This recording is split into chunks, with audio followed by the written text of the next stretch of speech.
জাতীয় সংসদের অধিবেশন কক্ষে তখন পিনপতন নীরবতা। প্রশ্নোত্তর পর্বে স্বতন্ত্র সংসদ সদস্য ব্যারিস্টার রুমিন ফারহানার তীক্ষ্ণ প্রশ্ন আসে পড়ল স্পিকারের ডায়াসের দিকে। বাংলাদেশ কি কোনো নতুন বলয়ে ঝুঁকছে, নাকি ভূরাজনীতির জটিল খেলায় সার্বভৌমত্ব বাজি রাখছে? মাইক হাতে নিয়ে যখন পররাষ্ট্রমন্ত্রী খলিলুর রহমান উঠে দাঁড়ালেন, তখন তার কণ্ঠে কোনো দ্বিধাদ্বন্দ্ব ছিল না, বরং ছিল এক অভূতপূর্ব অনামনীয় আত্মবিশ্বাস। সরাসরি কূটনীতির বার্তা দিয়ে তিনি দ্ব্যর্থহীন কণ্ঠে ঘোষণা করলেন, মক্কা প্যাক্ট বিশ্ব মুসলিম সমাজের আত্মরক্ষার একটি ব্যবস্থা।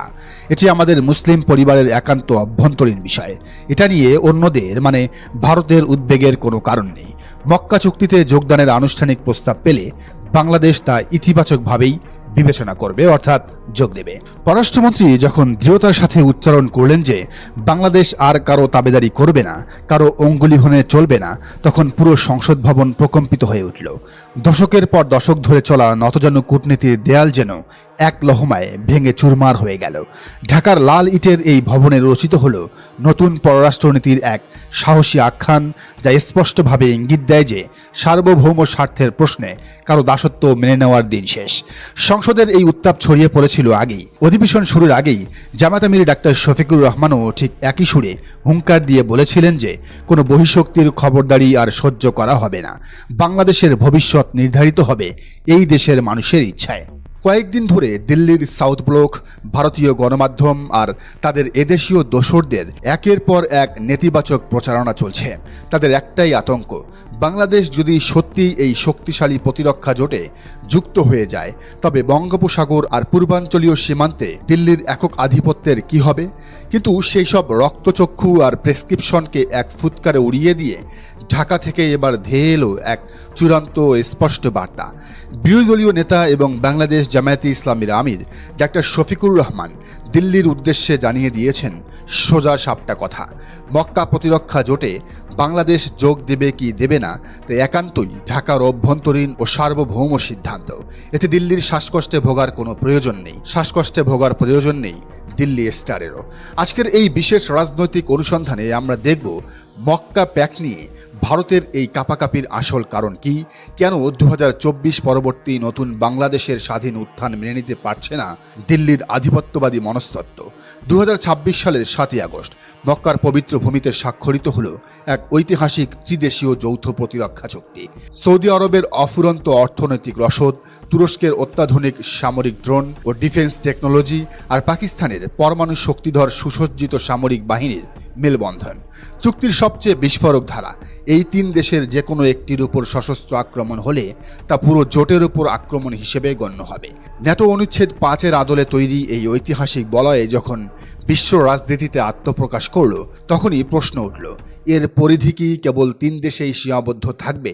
না, তুরস্ক ও সৌদি নেতৃত্ব স্পষ্ট ইঙ্গিত দিয়েছে সমমনা ও কৌশলগত মুসলিম রাষ্ট্রগুলোর জন্য এই জোটের দরজা খোলা।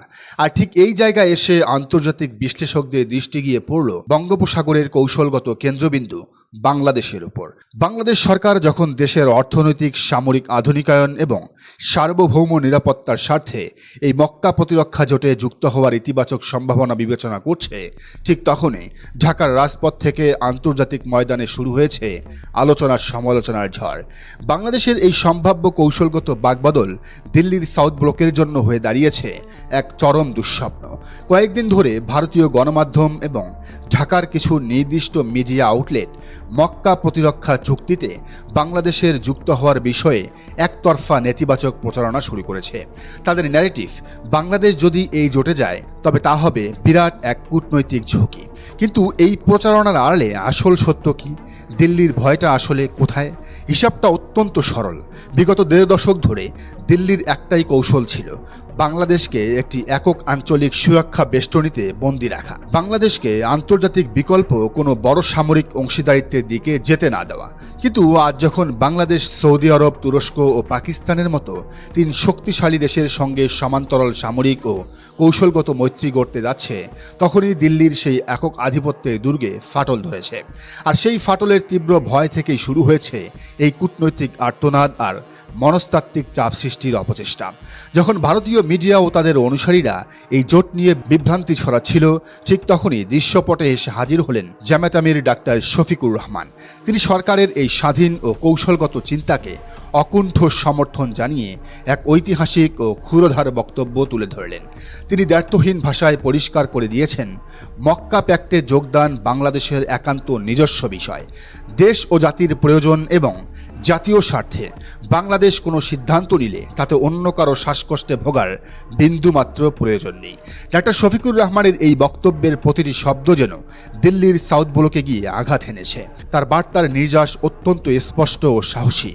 প্রথমত, বাংলাদেশ কোনো ভিনদেশি শক্তির করদ রাজ্য নয়। এই দেশ তার সামরিক কৌশল, ভূরাজনৈতিক জোট এবং আন্তর্জাতিক বন্ধুত্বের সিদ্ধান্ত নেবে কেবল নিজেদের 18 কোটি মানুষের স্বার্থে, জাতীয় স্বার্থে, ভারতের স্বার্থে নয়। দ্বিতীয়ত, দিল্লির উদ্দেশ্যে সরাসরি হুঁশিয়ারি দিয়েছেন তিনি। এটা 2024 পরবর্তী সেই নতজানু ও তাবেদার হাসিনার বাংলাদেশ নয় যে প্রতিবেশীর দাদাবাবুরা যেভাবে অঙ্গুলি নির্দেশ করবেন বাংলাদেশকে ঠিক সেভাবেই চলতে হবে। তৃতীয়ত, 24-এর গণ অভ্যুত্থানের পর রক্ত দিয়ে কেনা এই নতুন বাংলাদেশে বিদেশি আধিপত্যবাদ, খবরদারি কিংবা যে কোনো ধরনের প্রভুত্বের দিন চিরতরে শেষ হয়ে গেছে। আর চতুর্থত, বাংলাদেশ তার সার্বভৌম প্রতিরক্ষা কাঠামোকে শক্তিশালী করতে, নিজস্ব আকাশ ও সমুদ্র সীমা সুরক্ষিত রাখতে এবং বিশ্বমঞ্চে মর্যাদা নিয়ে মাথা উঁচু করে দাঁড়াতে যা যা করার প্রয়োজন তাই করবে। বাংলাদেশ নিজের স্বার্থেই মক্কা প্রতিরক্ষা জোটে যুক্ত হবে। ডাক্তার শফিকুর রহমানের এই সমর্থন দেশের রাজনৈতিক অঙ্গনে এক অভূতপূর্ব ঐক্যের বার্তা দিয়েছে। সাধারণত বিরোধী দলগুলো সরকারের যে কোনো আন্তর্জাতিক পদক্ষেপের বিরোধিতা করাই নিয়ম মনে করে, কিন্তু যখন প্রশ্নটি আসে দেশের ভৌগোলিক অখণ্ডতা, সার্বভৌমত্ব এবং আন্তর্জাতিক মেরুকরণে আত্মমর্যাদার, তখন বিরোধী শিবিরের এই শক্ত অবস্থান প্রমাণ করে 2024 পরবর্তী বাংলাদেশে সার্বভৌমত্বের প্রশ্নে কোনো দল নেই, কোনো মত নেই, কোনো আপোষ নেই। বিশ্লেষকরা বলছেন, মক্কা প্রতিরক্ষা জোটে বাংলাদেশের অন্তর্ভুক্তি কেবল কোনো সামরিক চুক্তি নয়, এটি বাংলাদেশের পররাষ্ট্রনীতিতে এক যুগান্তকারী পদক্ষেপ। দীর্ঘদিনের একক নির্ভরতা ভেঙে বাংলাদেশ এখন একটি বহুমুখী, বহুমাত্রিক ও শক্তিশালী নিরাপত্তা কাঠামোর অংশ হতে চলেছে। তুরস্কের কাছ থেকে সর্বাধুনিক সামরিক প্রযুক্তি ও সমরাস্ত্র তৈরির জ্ঞান, পাকিস্তানের সুপ্রশিক্ষিত সামরিক অভিজ্ঞতা ও রণকৌশলগত ভারসাম্য এবং সৌদি আরবের বিশাল অর্থনৈতিক ও কৌশলগত সমর্থন, এই তিনের সংমিশ্রণ বাংলাদেশকে এক অপরাজয় প্রতিরক্ষার ভিত্তির উপর দাঁড় করাবে। শক্তিশালী হবে সেনাবাহিনী, শক্তিশালী হবে বিমান বাহিনী, অপরাজয় হবে নৌবাহিনী। আর এই সত্যটি বুঝতে পেরেছে আধিপত্যবাদী চক্র। তারা দেখছে তাদের হাতের পুতুল দিয়ে দেশ চালানোর দিন শেষ। তাই ঢাকা যখনই সার্বভৌম সিদ্ধান্তের দিকে এক কদম এগোয়, তাদের শুরু হয়ে যায় সেই পুরনো শ্বাসকষ্ট। মক্কা চুক্তি নিয়ে দিল্লির মিডিয়ার প্রোপাগান্ডা আর তাদের এদেশীয় দালালদের কাপাকাপি আজ প্রমাণ করে দিচ্ছে বাংলাদেশ সঠিক পথেই হাঁটছে। যারা এখনো মনে করেন ঢাকাকে চোখ রাঙিয়ে নিয়ন্ত্রণ করা যাবে, তাদের সময় এসেছে বাস্তবতা মেনে নেওয়ার। কারণ এই নতুন বাংলাদেশ কারণ এই দেশে নয়, চলবে কেবল নিজেদের লাল সবুজের পতাকার মর্যাদায়। এটি জামায়াত আমিরের প্রধান বার্তা। প্রিয় দর্শক, পুরো বিষয়টিকে আপনি কিভাবে দেখছেন? তারেক রহমানের কি উচিত জামায়াত আমিরের সাথে বসে দ্রুত মক্কা প্যাক্টে যুক্ত হওয়া, নাকি উচিত নয়? জানান মন্তব্যের ঘরে। আর এই চ্যানেলে নতুন হলে অবশ্যই সাবস্ক্রাইব করুন এবং বেল আইকনটি বাজিয়ে রাখুন, যাতে পরবর্তী ভিডিওর নোটিফিকেশন আপনি পান।